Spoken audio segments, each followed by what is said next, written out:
सभी छात्रों को जय हिंद और सनराइज़ करियर एकेडमी के माध्यम से आज हम सभी छात्रों को सेंट्रल रिज़र्व पुलिस फ़ोर्स यानी जिसको सीआरपीएफ कहते हैं, तो सीआरपीएफ में हेड कांस्टेबल मिनिस्ट्रियल के कुछ पद निकले हैं, जिसके बारे में आज संपूर्ण जानकारी हम सभी छात्रों को देंगे। तो सबसे पहले सभी छात्रों को दिल से जय हिंद।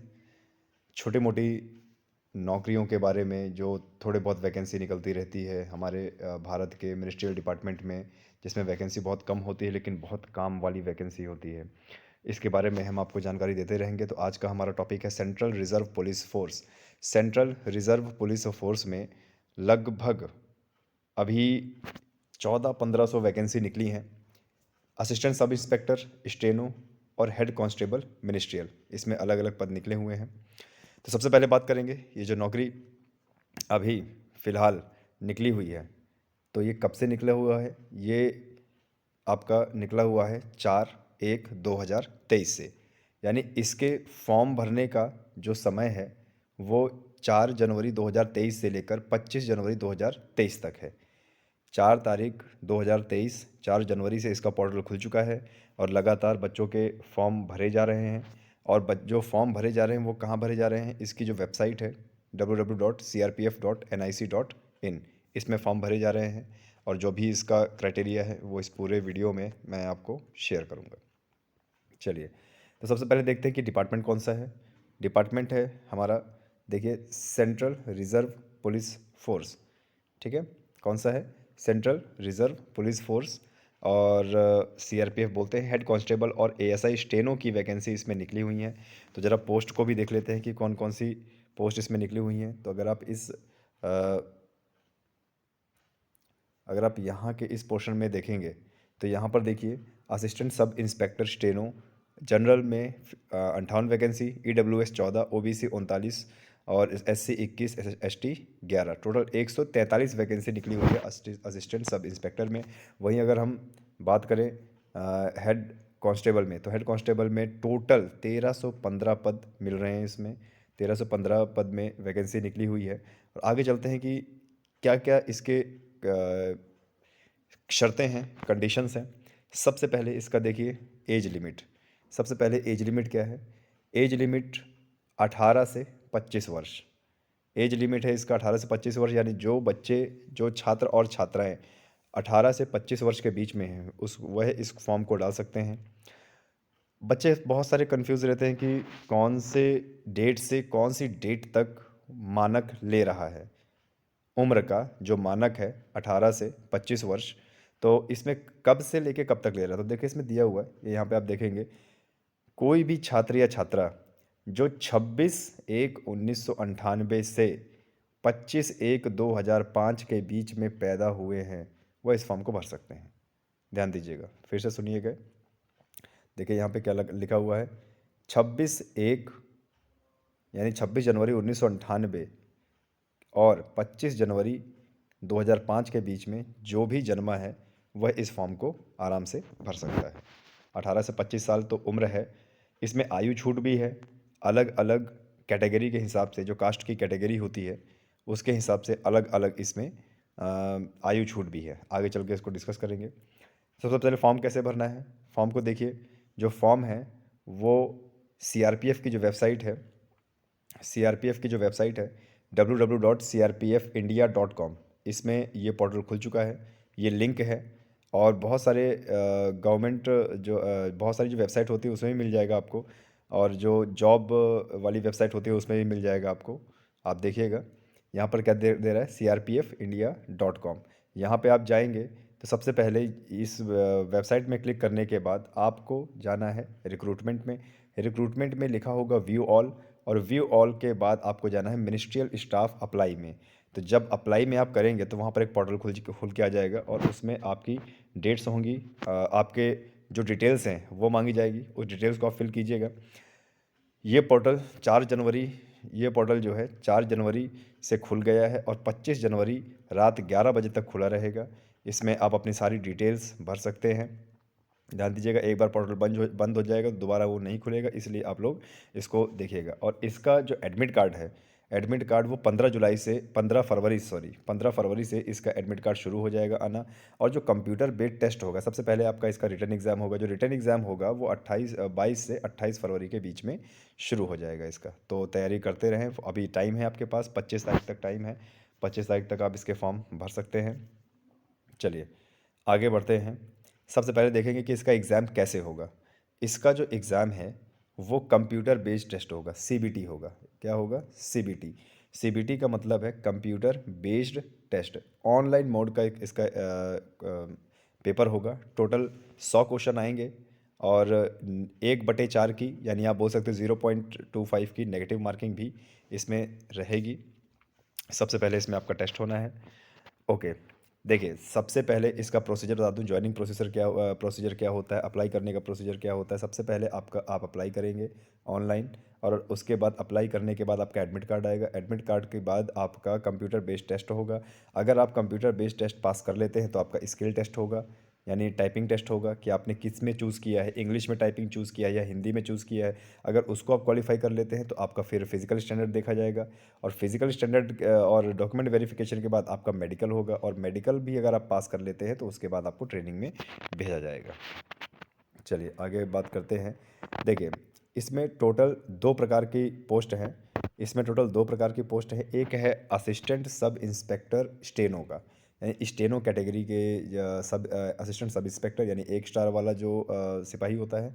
और दूसरा क्या है, हेड कांस्टेबल मिनिस्ट्रियल, ये 4th लेवल का है पे लेवल का। और कुल वैकेंसी की बात करें तो असिस्टेंट सब इंस्पेक्टर में 143 पोस्ट हैं, और हेड कांस्टेबल मिनिस्ट्रियल में 1315 पोस्ट है। तो मैं तो आपको यही रिकमेंड करूंगा कि अगर आपका स्टेनो ज़्यादा अच्छा है तो आप स्टेनो एएसआई में अप्लाई कीजिए। अगर आपका स्टेनो अच्छा नहीं है तो आप हेड कांस्टेबल मिनिस्ट्रियल में कीजिए। हेड कांस्टेबल मिनिस्ट्रियल में 1315 पद हैं।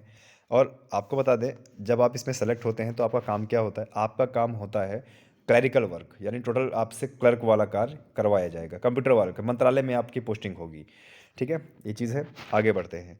ये जितनी भी वैकेंसी है इसमें 10% सीट ईएसएम के लिए आरक्षित की गई है। ईएसएम का मतलब होता है एक्स सर्विसमैन। ठीक है, यानी जो कोई व्यक्ति पहले से कोई सर्विस कर रहा था या करने के बाद छोड़ दिया है या सेवानिवृत्त है, 10% वैकेंसी उसके लिए है। मान लीजिए किसी भी हालत में ये 10% वैकेंसी अगर नहीं भर पाती हैं तो जो वैकेंसी इसमें छूटेगी वो वैकेंसी आपको जो फ्रेश कैंडिडेट है उनको दे दिया जाएगा। ठीक है, ऑल इंडिया मेरिट बनेगी इसकी, क्योंकि सेंट्रल लेवल का एग्ज़ाम है इसलिए ऑल इंडिया मेरिट इसका बनेगा। कौन कौन देखो अप्लाई कर सकता है। अप्लाई कर सकता है सिटीज़न ऑफ इंडिया, अप्लाई कर सकता है सिटीज़न ऑफ नेपाल, अप्लाई कर सकता है सब्जेक्ट टू भूटान, ये भी अप्लाई कर सकते हैं। एज लिमिट की बात करें तो देखो जो एज लिमिट है इसकी वो है 18 से 25 वर्ष। 18 से 25 वर्ष। बाय द वे कहीं 1 महीने 2 महीने से अगर आप 26 वर्ष के भी हो रहे हैं तो भी परेशान होने की बात नहीं है। इसमें आयु छूट कैटेगरी के हिसाब से आयु छूट मिलती है। ठीक है, फिलहाल अभी जो लड़का या लड़की 26/1/1998 और 25/1/2005 के बीच में पैदा हुआ है वह इस फॉर्म को बहुत अच्छे से भर सकता है। अगर आपका 1 महीने 2 महीने 1 साल 2 साल 3 साल यहाँ तक कि अगर जा रहा है तो इसमें आयु छूट भी आपको कैटेगरी वाइज मिलेगी। आगे बढ़ते हैं कि कितनी आयु छूट मिल रही है। देखिए कितनी आयु छूट मिल रही है। जो SC ST हैं उनको 5 वर्ष का आयु छूट मिल रहा है, और जो OBC हैं उनको 3 वर्ष का, और जो एक्स सर्विसमैन है 3 वर्ष का मिल रहा है। सेंट्रल गवर्नमेंट एम्प्लॉई हैं तो वो तो अपना 40 साल तक भी देख सकते हैं इसमें। और जैसे OBC है तो अपना 43 साल तक दे सकता है। SC ST है तो 45 साल तक दे सकता है। बहुत अच्छी नौकरी है, आप बोल सकते हैं इसको। ऐसे बच्चे जिनके माता पिता 1984 के दंगे में मारे गए थे गुजरात में, तो उनको 5 साल का आयु छूट है। ऐसे बच्चे जो 1984 में सांप्रदायिक दंगों में गुजरात में मारे गए थे OBC, उनके लिए 8 वर्ष का है। और ऐसे बच्चे जिनके जो SC ST के बच्चे हैं जो गुजरात के दंगों में मारे गए थे उनको 10 साल के लिए आयु छूट दे रखा है इसमें। आगे बढ़ेंगे तो देखो इसमें क्या है। आगे बढ़ते हैं इस वैकेंसी के बारे में और क्या क्या है।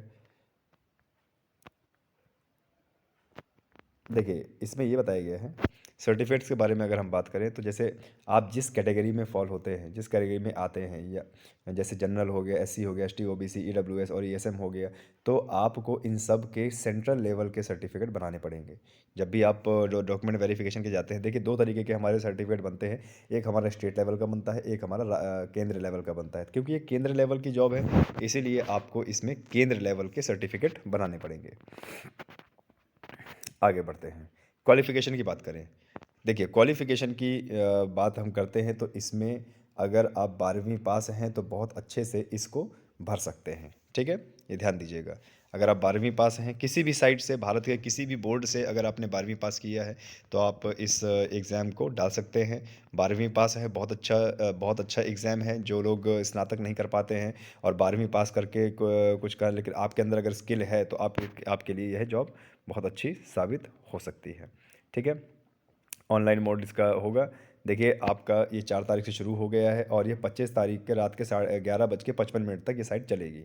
तो तब तक उससे पहले आप फॉर्म भरवा लीजिएगा। फ़ीस की बात करें तो देखिए जनरल और ओबीसी के लिए 100 रुपये फ़ीस है मात्र। और अगर एससी एसटी की बात करें या फीमेल कैटेगरी की बात करें तो उनके लिए एक भी फ़ीस नहीं है, 0 रुपये है। एग्जामिनेशन फ़ीस 100 रुपये है जनरल कैटेगरी और ईडब्ल्यूएस और ओबीसी के लिए।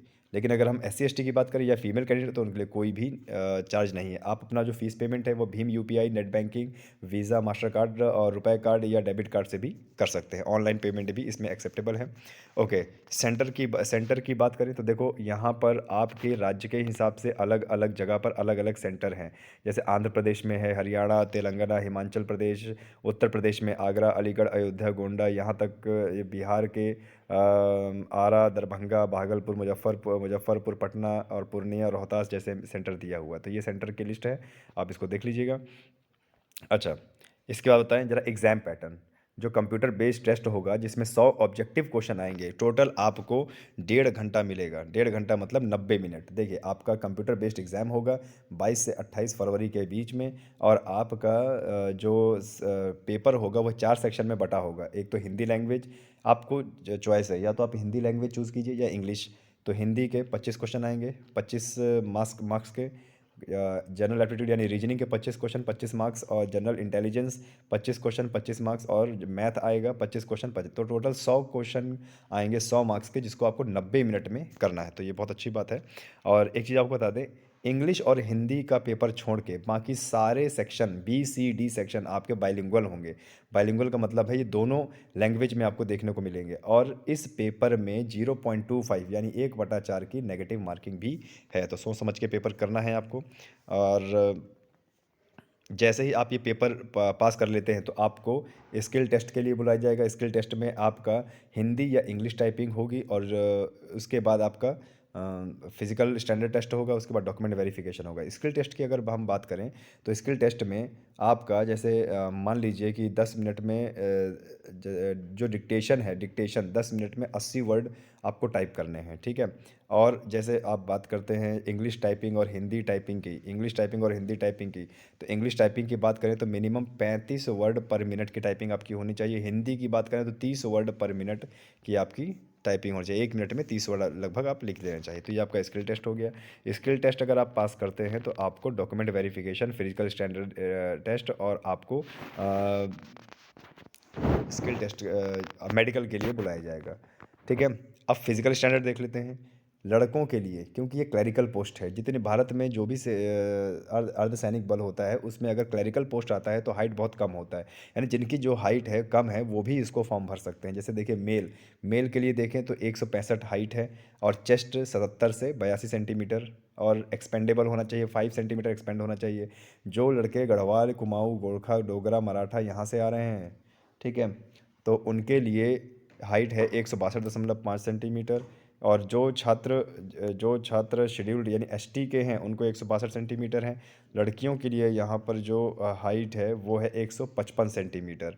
और जो लड़कियाँ गढ़वाल, कुमाऊँ, गोरखा, डोगरा, मराठा यहाँ से बिलोंग करती हैं उनके लिए जो हाइट है वो है 150 सेंटीमीटर।